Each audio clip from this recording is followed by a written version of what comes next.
Le manuel stoïcien pour transformer la douleur en force, philosophie stoïcienne. Pourquoi certaines douleurs semblent-elles ne jamais nous quitter, même longtemps après les faits? Comme une brûlure invisible, elles s'infiltrent dans nos pensées, dictent nos réactions et colorent notre regard sur le monde. Et pourtant, ces mêmes douleurs peuvent devenir les briques de notre puissance intérieure, si l'on apprend à les transformer.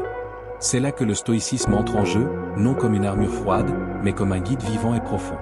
Il y a des jours où tout paraît calme en surface, mais à l'intérieur, c'est un tumulte silencieux. Une remarque anodine, un souvenir imprévu, un échec ancien et soudain, l'équilibre vacille. On croit avoir tourné la page, mais le corps se tend, le souffle se raccourcit. On réalise alors que la douleur n'a jamais vraiment quitté la pièce. Elle attend, tapis, qu'on baisse la garde. Et dans ces moments-là, on se sent terriblement seul. Même entouré, même écouté, il demeure cette impression que personne ne comprend pleinement ce que l'on porte. On se dit que c'est normal, que tout le monde traverse des périodes difficiles. Mais au fond, une voix murmure qu'il existe peut-être un autre chemin. Un moyen d'appliquer au quotidien des principes intemporels pour ne plus subir, mais agir. Pourquoi attendre encore? Combien de semaines, de mois, d'années allons-nous laisser cette douleur dicter nos choix, nos silences, nos replis? Le changement n'est pas une promesse floue, c'est un engagement avec soi-même. Et la philosophie stoïcienne, loin d'être un simple concept ancien, peut devenir notre levier.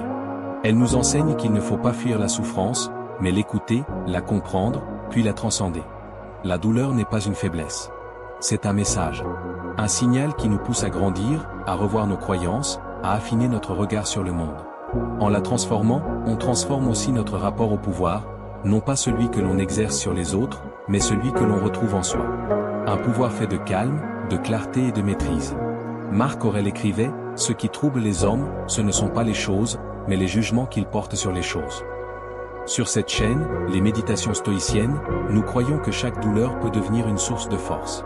Ici, nous explorons les enseignements des sages anciens pour t'aider à retrouver ton axe, ta paix, ton pouvoir. Pas demain, mais dès aujourd'hui. Si ce que tu entends résonne en toi, abonne-toi à notre chaîne Les Méditations Stoïciennes. Laisse-nous un like sous cette vidéo.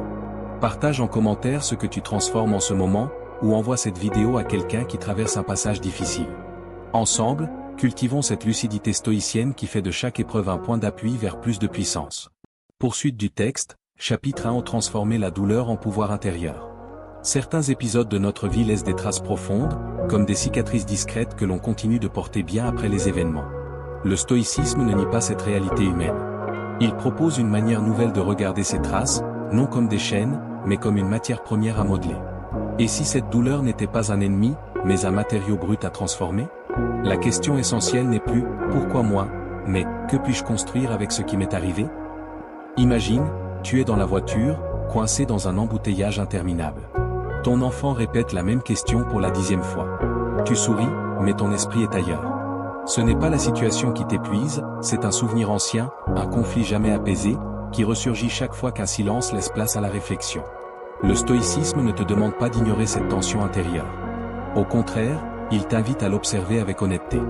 Marc Aurèle disait, « Tu as pouvoir sur ton esprit, pas sur les événements. » La clé se trouve là, ce n'est pas le passé qui t'emprisonne, mais la manière dont tu le portes encore aujourd'hui. Le stoïcisme t'encourage à reconnaître ton émotion sans t'y soumettre, à la comprendre pour la remodeler. Chapitre 2 : Écouter sans fuir la souffrance.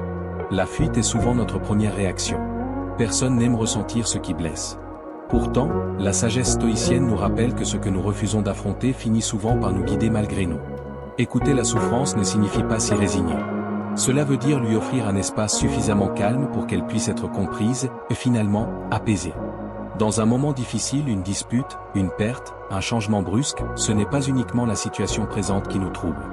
Ce sont parfois des couches d'émotions anciennes qui remontent à la surface. En restant présent à ce que l'on ressent, sans détourner le regard, on commence à séparer le réel de nos craintes, et l'émotion de notre valeur. Épictète rappelle que ce ne sont pas les événements eux-mêmes qui nous troublent, mais les idées que nous formons autour d'eux. En cultivant cette lucidité, on découvre un calme nouveau, un espace intérieur où la douleur peut s'exprimer sans dominer. Sénèque ajoutait, « Il faut savoir souffrir pour apprendre à vivre ». Cela ne signifie pas rechercher la douleur, mais accepter qu'elle fait partie du chemin. Conclusion : la transformation stoïcienne commence par un pas. Transformer la douleur en force n'est pas un geste instantané. C'est un processus quotidien, fait d'attention, de présence et d'honnêteté. Le stoïcisme ne promet pas une vie sans choc.